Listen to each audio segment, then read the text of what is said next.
Well, the new year, of course, the natural time to turn over a new leaf with finances. However, best intentions are typically forgotten within a few weeks. Robyn Thompson, certified financial planner and president of Castlemark Wealth Management, joins us with a better idea to get your financial resolutions on track. Happy New Year. Good to see you via Skype. Happy New Year. So nice to see you as well. Yeah, so let's get started with one of the easiest things in the world to do and the toughest to do, a budget. We always screw it up. You know, it's one of those things that, when you have a conversation about a budget, people's eyes tend to roll into the back of their head. But what is important to understand is that, first of all, it's not all that complicated. You just need to have a good understanding of what's coming in, what's going out. So take a look at all of your income, take a look at your expenses.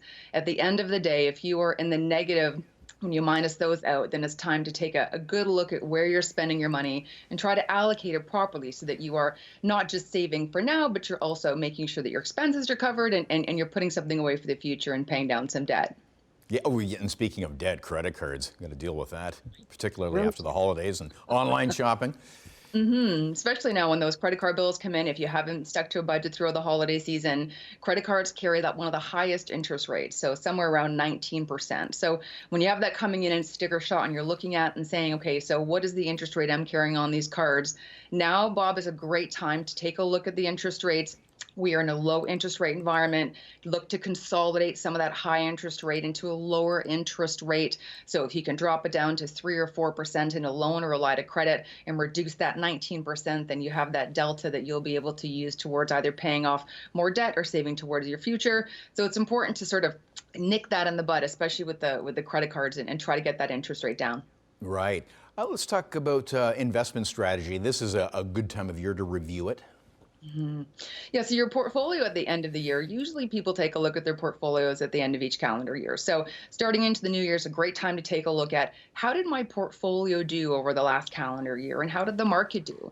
Some Canadians are actually quite surprised to hear that the market actually finished in a positive territory, up over 2% for the year. The comeback was incredible. Yeah. Way off for their March lows of down more than 37%. So when you're looking at your portfolio, it's important to understand what was the rate of return that I made. The whole point of investing into the markets and investing into a portfolio is to make a decent rate of return. So understand, how did my portfolio perform? How did the market perform? Am I allocated properly between equity and fixed income? Do I have a good spread between the two?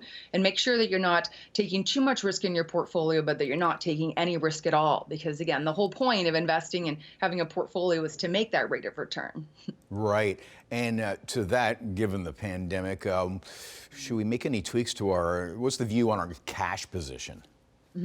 Well, if you're looking at cash and you have cash sitting in your savings account, right now you're looking at about 0.05% as your rate of return. So that is not a rate of return. In fact, the only guaranteed way you can lose money is to keep your money in cash. So it's important to look at the portfolio and understand, how much risk am I willing to take in the market? How much am I willing to sort of put into the equity side and the fixed income side to make a rate of return above that 0.05%. So again, sit down, look at your portfolio, ask some questions, understand, is it a 3% rate of return that I need, a 5%, a 6%? What is your target rate? And then put a portfolio together that matches both your risk tolerance as well as what your objectives are for what your future is, tying back to your financial plan. Okay, and tax planning with just a few seconds left, but this year a little different too. We need to think about many of us working at home, and there could be some tax benefits to that. Yeah, so when you're working from home, there's definitely a place where you want to look and see what are the different deductions can you claim in office. Expense deduction if you had to work from home during COVID. There is a flat rate model that you can use. So it's important to understand what are the tax deductions that I can use to be able to reduce my taxable income for the year. So look to see if there's any sort of offsetting deduction that you can use as that work from home expense. Make sure you're topping up your registered retirement savings plans in order to reduce your taxable income. Look at tax-free savings accounts. As Canadians, we have the right to manage our affairs to pay the least amount of tax under Canadian law, but it's our responsibility to do that. The CRA is not going to do it for us. So make sure you're paying the tax man what he's owed, but that you're keeping as much money as you can under Canadian law into your pocket to help you with those financial goals as you go through your life and into the future. Great tips, lots more at Castlemark Wealth Management, which we will link at chch.com. Good to see you, Robyn Thompson. It's so good to see you. Take care.